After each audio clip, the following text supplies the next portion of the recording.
Hey guys, what's going on? This is another Outdoorsman 1 video. Today we're going to be doing the long-awaited full walk around with the way that the truck sits. And it's probably going to sit pretty close to this indefinitely. This is the way that I like the rig, and this is the way that it's probably going to be for a little while. So I'm really excited, guys. Got a lot of new stuff. Those videos will be coming out shortly as well, so stay tuned.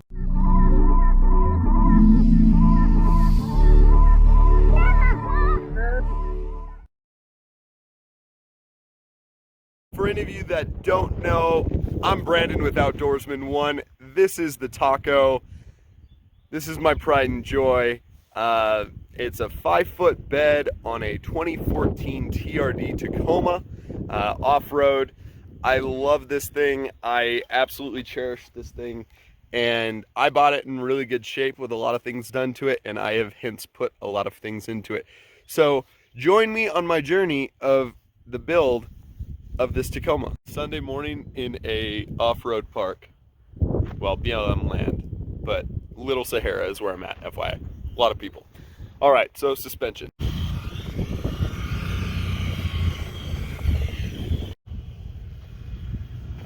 Okay, so step one in this process of the walk around is going to be suspension. In the front, I'm using my wide angle camera, so if things look distorted, that's why.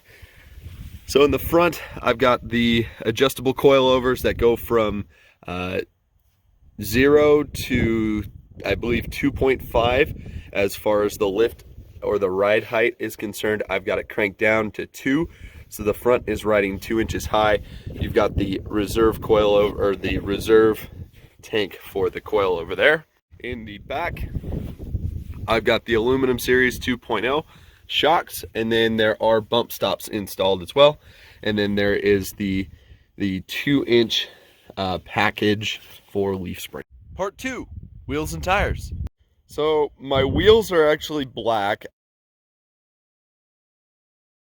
I waxed them 2 days ago, and then I decided to come make this little trip out here because I needed to test my tent out, and as well I also needed to edit a lot of videos, so getting out of cell phone reception really helps me get YouTube videos done. So those are matte black XD series wheels, and then the tires are Toyo MTs. I'm running 285/70 R17s. These are the open country. Honestly, I love the aggressive tread pattern of the Toyo MTs, the open countries. It makes for some sick pictures when you're flexed up on a rock. And just so you believe me, they're matte black underneath all the dust. Front bumper and rear bumper. Front bumper and the rear bumper are both made by a company named Iron Bull. As you can see right there. And right there. In the back, I've got a couple rigid, just circular light pods. In the front, I've got 4 PIAA amber lights, which will be getting switched out eventually with Baja Designs amber lights. And then for the winch, I've got a Warn M8000 8,000 pound winch with a steel cable. That steel cable will be getting replaced with a synthetic cable as soon as I see fit. How do I like these bumpers? Well, they're great, but not for a half-ton pickup truck. And let me tell you why. These things are inherently heavy. They're 1/4-inch steel. The front one weighs like 300 pounds. The back one weighs like 250 pounds. They're super heavy. They're great because I feel like I could run into a concrete wall and be totally fine. If anything, the concrete wall not be there anymore. But I don't need that on a half-ton pickup truck. If this was my F-150, I would absolutely love these bumpers because I've actually got a lot more weight behind the truck and also a lot more carrying capacity. While I'm up here on the front, you can see that it sits flush right here. I don't know what happened with the previous owner there, but these will be getting switched out sometime. It sits flush here. When you move around to the front of the lights, those little wedge pieces, the little filler plate, I've got them right here. It's just without a stock bumper, there's nothing for the pin on the back side to clip into on the front here. There's nothing there. So I have to come up with something. You can see on this side, it doesn't line up right. Got a little bit of a gap there. Still haven't really figured all that out. I've got one shackle on the front and two on the back. I'm just running stock skid plates until my lift goes a little bit higher and until I get rid of these super heavy bumpers. This grill is my pride and joy. It just came in the mail last week. This is a Tacovinyl, that's the name of the company, Tacovinyl Raptor grill. So this is a white bezel with the black mesh and then the white lettering, as you can see. I absolutely love it. Toyota Super White matches perfectly. I'd give them a 9 out of 10 review on it. But for looks, 12 out of 10. Fantastic. Changed the look of my truck. Fender flares for the time being. These guys are RDJ brand. They're not Bushwhacker, but I haven't had any issues with them, and they've been mounted for about 4 months at this point. They've done fantastic. I just wish they weren't so shiny.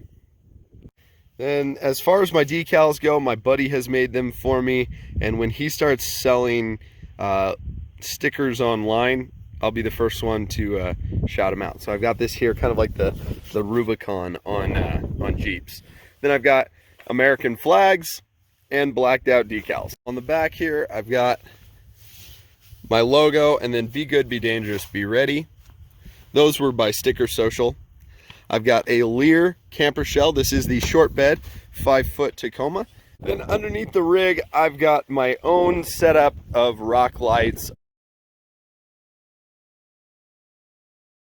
I spent under $50 on them, and every other one on the market seems to be super expensive and not amazing. So here is a picture.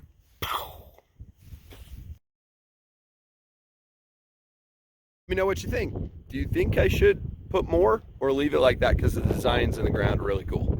All right, guys, so now let's talk about the rack. On the top, I've got a 40-inch rigid light bar.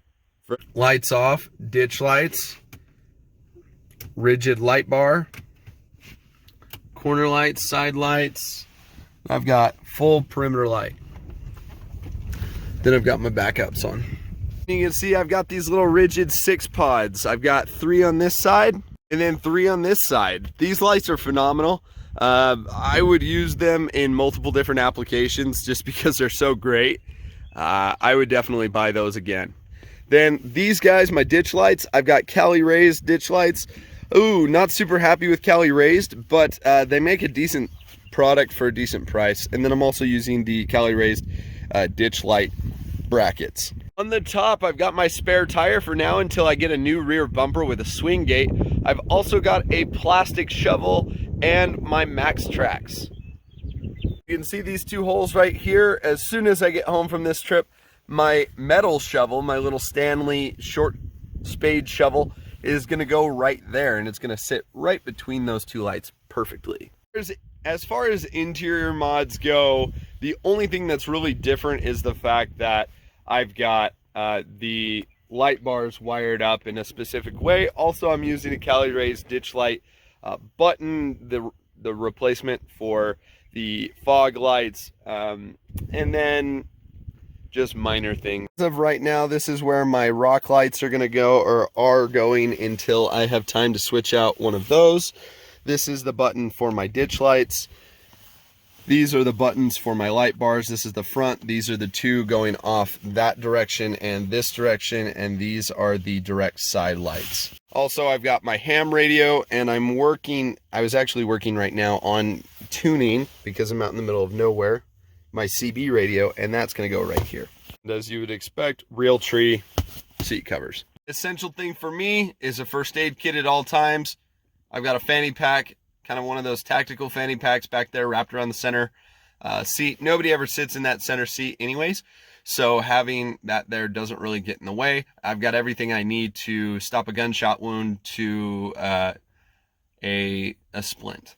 Then also I am running LED lights in place of the stock incandescents. And for everybody asking about my stickers and patches, this is kind of my collection thus far, until I start making my own. and I have a lot more. Trees, black eyes. All right, let's talk about these. On the back, I've got Cali raised LED brackets for CB radios and whatnot. This is a really cruddy job because I just did it last night and I forgot black tape. But this goes into these wires, which is the only thing that's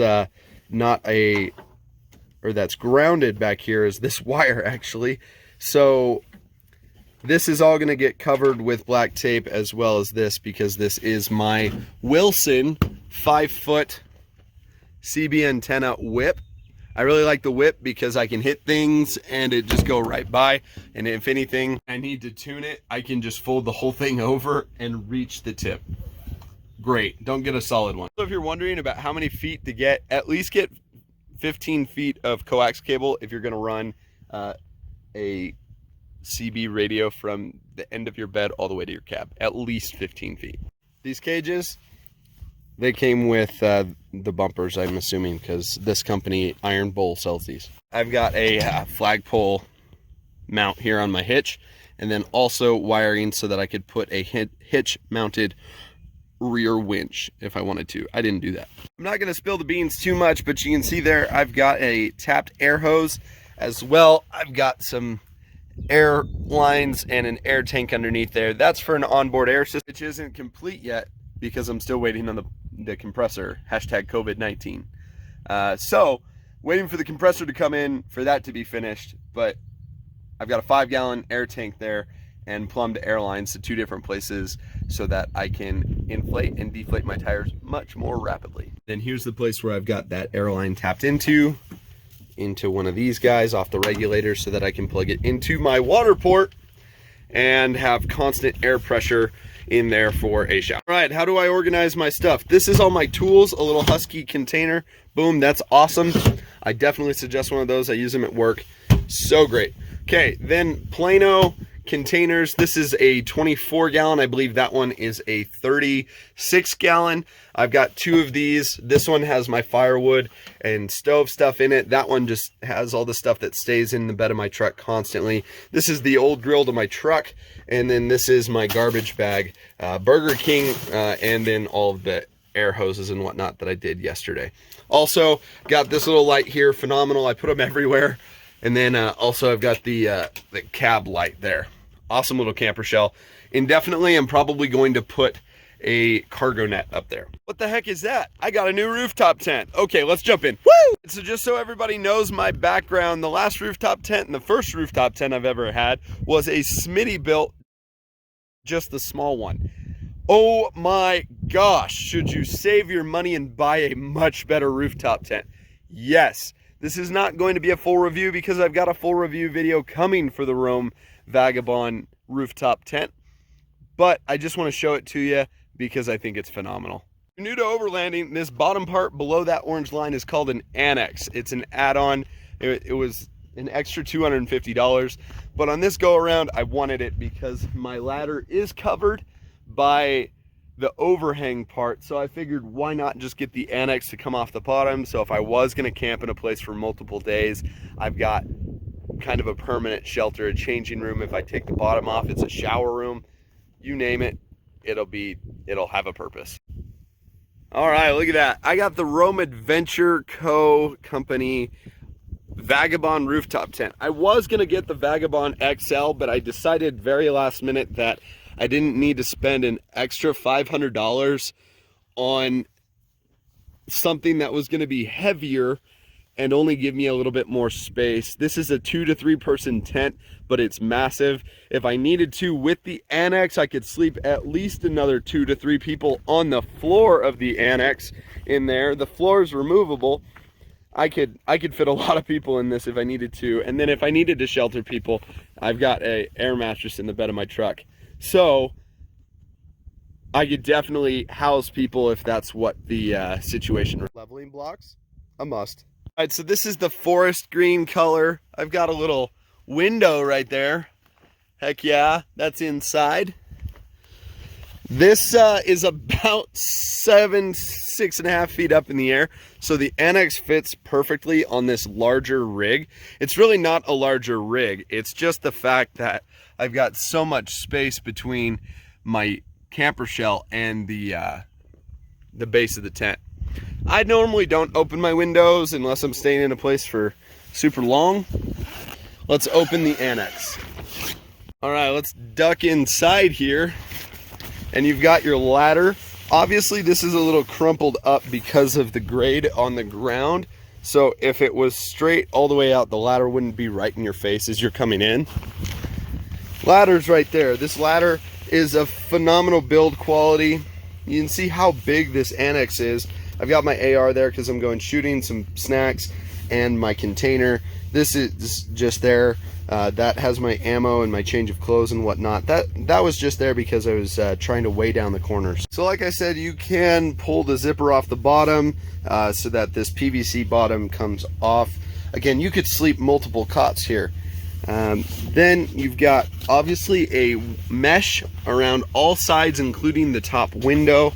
The only side that doesn't have mesh is the side that is facing the vehicle. And since I'm going to take this off, I didn't put all of the time into installing this because this would slide along that little channel because there's no zipper that runs there. But this is the side that faces the vehicle. And there is a zipper if I wanted to get to my vehicle. For example, if I had my water port mounted to my bed rack, for example, right here, and I needed that to shower, I could just open this up and have that come in. Up here, you've got a diamond plate bottom, and then also you've got this gear net, gear hammock they call it. And then you've got two, not one like most companies, two boot bags as well, you know, toothbrush holder, snack holder, whatever. So going up inside, something that you'll notice is it's quite dark compared to other tents. It doesn't look like it because the camera is amplifying the light. And it's probably getting a little grainy, but if you close that window and you close this guy, it's super dark. Roam comes with sheets and as well a condensation mat underneath. I've got two hammocks laid out in there just to show you. And just the build quality of this tent is leaps and bounds better.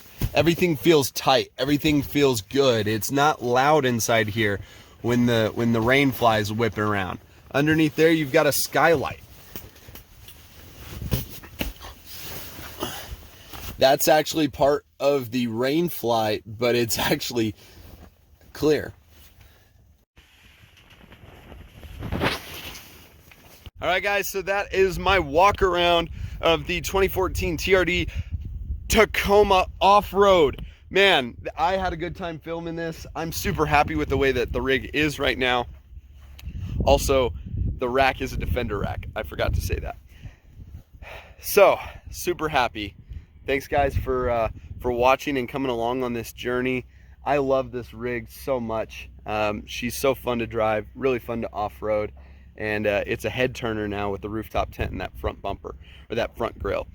Let me know what you think as far as what bumper I should get, and also what swing gate rear bumper I should get. There's a lot of options, and I can't decide, honestly.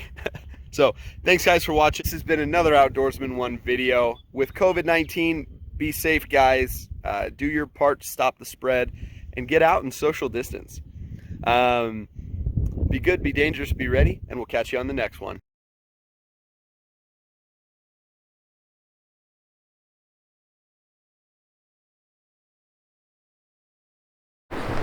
Hey you, if you made it this far in a video and you're not subscribed yet, I don't know what you're doing, but go ahead and click that button right there. I'm waiting. No, I'm not kidding, like I'm serious, I'm still waiting. See ya, I guess.